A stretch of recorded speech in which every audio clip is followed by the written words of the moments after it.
Hello, I'm Benny Westside. Today I want to do a reflection on Dark Dimension 6 Global. It's been about a week or two since I finished this section, and I just want to talk through some of the characters and then maybe look at how the nodes played out. So, this top row over here are the characters I took. I'm gonna start out with Apocalypse. I really think, or I cannot recommend enough that you take him in. These nodes, the unrestricted and global, the nodes that he qualifies for, have been tuned around him. This is the toughest Dark Dimension that I recall, and Apocalypse really is the key for these nodes. Um, I started the nodes with him unawakened, and it was a little tough, to be honest.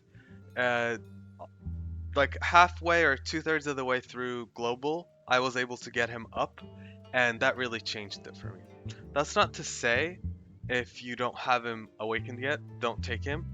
Absolutely take him. He's very valuable, very important, but those ability upgrades really change him as a character. He brings so much value. Um, this like the 20% damage and 20% health to the team really helps once you have him awakened. That's fantastic. Uh, his special, which is ready on turn one, is an ability block. That's lovely. Once he's awakened, he also gets vulnerable on it, and then it also does a health rebalance for the whole team, providing more sustain. And then he also provides some buffs. One nice thing with this is because he applies his own vulnerable, as a striker, he will double tap on it. You could use that to manipulate the stun on his ISO attack. If you really, really need to stun somebody, it is wasting your ability block, but it might be key just to get that stun on somebody that either is going to heal or um, something that happens on turn as opposed to via ability, and you need to prevent it, that you can focus that stun that way. His ultimate, which would be turn 2 if he's not awakened, um, but this will flip buffs on, or flip defense up on everybody, apply trauma, and then awakened heal applies split and slow. That's fantastic on the whole board. And then once he's awakened, he will immediately get to take that turn. Um, and otherwise, he will gain some turn meter and then he'll have to wait, which might actually be useful because once he's empowered, he only gets this one ability. It's a 60% health chunk, which is amazing. Uh, Sometimes there's reflexive taunters on the field, so his ultimate might trigger one of them, and if he goes right after, you might not be able to clear that and have to spend this ability on that character. Maybe that's not a waste because you're still getting through like a deterring character, which is good to get off the field. But if he's not awakened yet, you have the benefit of the possibility that you might be able to clear that taunt in the meantime. And so, as I said, this is a 60% chunk, and we're going to talk about the benefit of percent damage when we get to Nemesis. And then his basic just heals himself and gives himself speed up, which is great because in Dark Dimension, self-sustaining characters really matter. Uh, it's tough to. There's like 10 enemies on the field, 8 to 10 most of the time. Uh, you don't get to your heals often enough, so characters that can self-sustain in the meantime really are a benefit. We mentioned Nemesis. Let's look at him. I understand that to take two mutant characters, one which costs 5, one which costs 3, in the beginning is a lot. It's a big investment of 8 minis. But Nemesis brings so much value because all of his abilities are AoEs and they do percent damage. Uh, what percent damage means is here you'll see steal 10% health. this when you go into Dark Dimension, where these characters not only have higher levels and gear tiers than our characters, they also have artificially inflated health stats, which are like 3 or 4 times what you would expect. So taking a chunk out of that with a 10% health steal is fantastic. And he does this on all of his abilities. His special and ultimate also heal the whole team with that health. His basic heals himself, so he's very valuable. His passive also reduces armor, which is not a lot, but it's a little bit that helps. His main downside was his speed. He's a slow character, and if you watch the rest of my coverage, he it's sometimes a struggle to get him to his turn. When he does take his turn, it's amazing. It feels so nice. He gives himself speed up on his special, but sometimes even that isn't enough. Speaking of speed up, I also brought Black Widow. For me, she was a no-brainer after her rework. She's very cheap. She's skill, which is not one of the more prominent um, origins, and she's always had a great kit. She just now has the stats to back it up, and her ultimate's been improved. She has the stun with a chain. Having stuns and ability blocks is very helpful in Dark Dimension to control waves. And then her special gives speed up to the team. And because I had Cap, Sam, and Sharon, who she synergized well with, she would also cleanse them. Let's look at Cap Sam. I wanted both Cap Sam and Captain America, so there would just be this constant chain of energy, getting Apocalypse to his ultimate faster and more frequently, and similarly with Nemesis. So I took him. He's skill, and I had him at 7 reds. He is middle cost, 3 minis, and that was okay. For some reason, in the beginning, I just had a lot of skill gear. The speed bar mechanic is really valuable when there are 8 to 10 enemies constantly on the enemy field, and because I had 2 more skill allies, that gained even more value.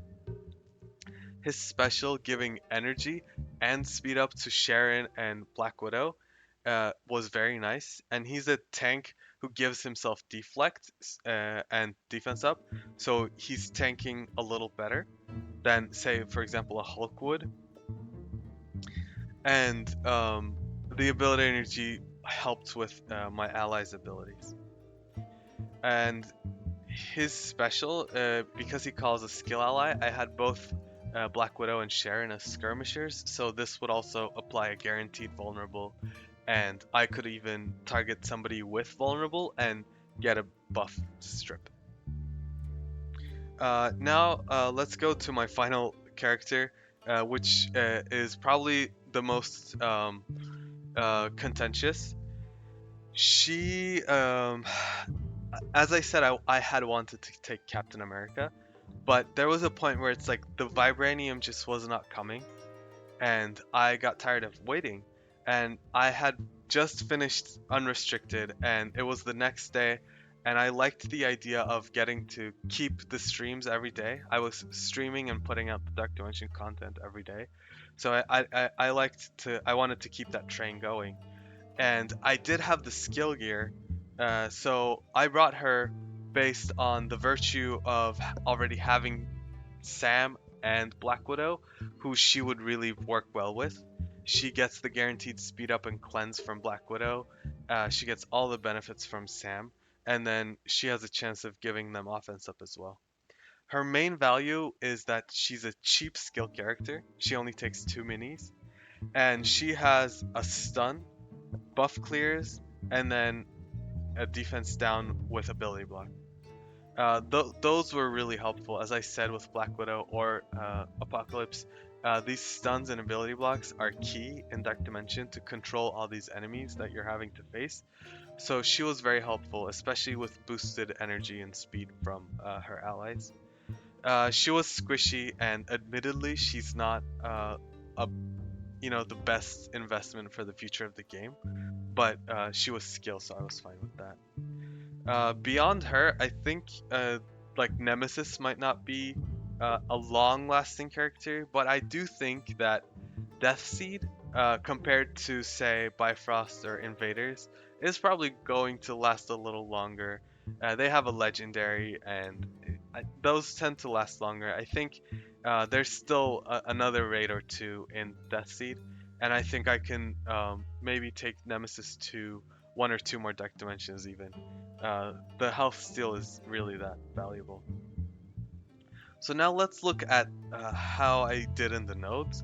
It's not great. As I said, my Apocalypse in the beginning was not awakened. Um, let's start with Unrestricted uh, and talk about some of the poor decisions I made there. So, starting out, this was my 5. I also had Icarus actually. So, in the beginning, what happened was my vol was maybe like 5 or 6 osmium short, and I thought, oh, it's gonna take me all of unrestricted and all of global to finally get there. And then, so I was like, okay, let me upgrade Icarus, and he will help me in the game in the meantime. What do you know? I do it, and a couple days later, Vol is ready, but now I can't take them because I don't have the gear. So I started with this team.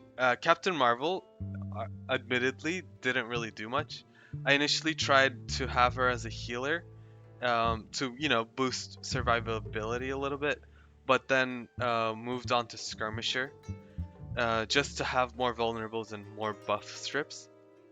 Sam, I also used as Skirmisher here because I wanted Kang and Apocalypse to have the striker attacks, similarly with Black Widow. This first node was the longest. It was 11 attacks. Not having Awakened Apocalypse, not having Wall hurt. And as I said, these are tough nodes. It got better going forward. I was able to upgrade Nemesis partway through this. So I took him in, and that helped. So the second node took 7 attacks, and then the third node took 6 attacks. Oh, the third node is already global. Sorry, the first two nodes are unrestricted. Okay, now that was where I was like, okay, do I wait for Cap or do I just go in with Sharon? So I took Sharon, and it took me 6 attacks, which it wasn't bad. It didn't feel bad to go through it. Um, what I'm going to do probably on my second run is with the payout from the finale. I hope I have enough to take Quicksilver, and I might try to replace Sharon with Quicksilver. I might miss the control that Sharon gives with the ability block and stun, but Quicksilver also brings some other control that I'm hoping will be useful for me. The node after that took 7, and I think it was around this point that I awakened him. Um, I was it the third node? I don't know. It was around this time. And so I upgraded him, and then the last global node took me 5 attacks. By no means are these like super smooth walk through the node situations, which is what I had in Dark Dimension 5 actually. But the virtue of having Apocalypse, the control from Black Widow and Sharon, the speed from Black Widow and Sam, that was amazing. So that was my experience. Like my takeaways are take Apocalypse, and then Black Widow is the best value to cost character that you can take. Some people are averse to taking her, but she's a plug and play character that who's gonna have value for the rest of the game. Look at if you look at my infestation. I'm not building this team. I didn't build Black Widow for infestation. I think she's just a good standalone plug and play character, and that's why I brought her. Um, so yeah, those are my takeaways. I would recommend Sam. I would recommend Nemesis. Sharon, as I said, she's a dusty character who's probably not a future-proof investment. But, she brought things to the fight that I made use of. Not a lot of characters do that. Like, if instead of let's say global skill, right?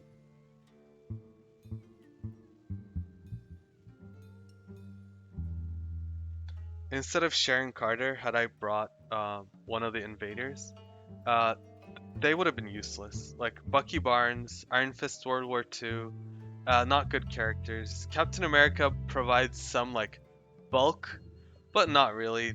All of their kits are tied to their team and to their game mode. So it would have I'm sure it would have been longer and tougher for me. I liked having the synergy and the control from her. Yeah, so that's that.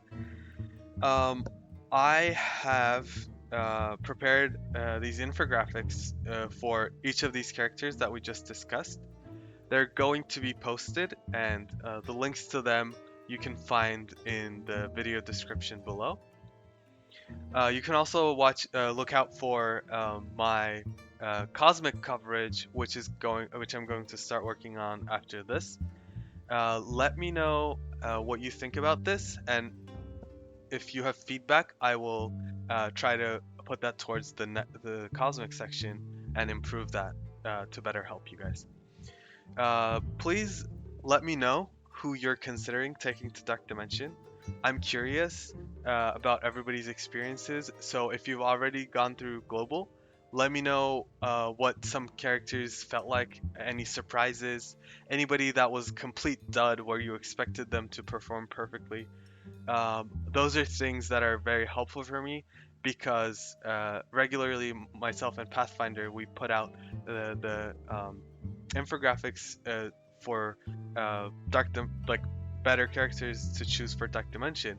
So any feedback I can get from you or any like first-hand experience that feeds into that directly. So do let me know, and I'm looking forward to hearing your experience and your plans. So thank you for going through this with me.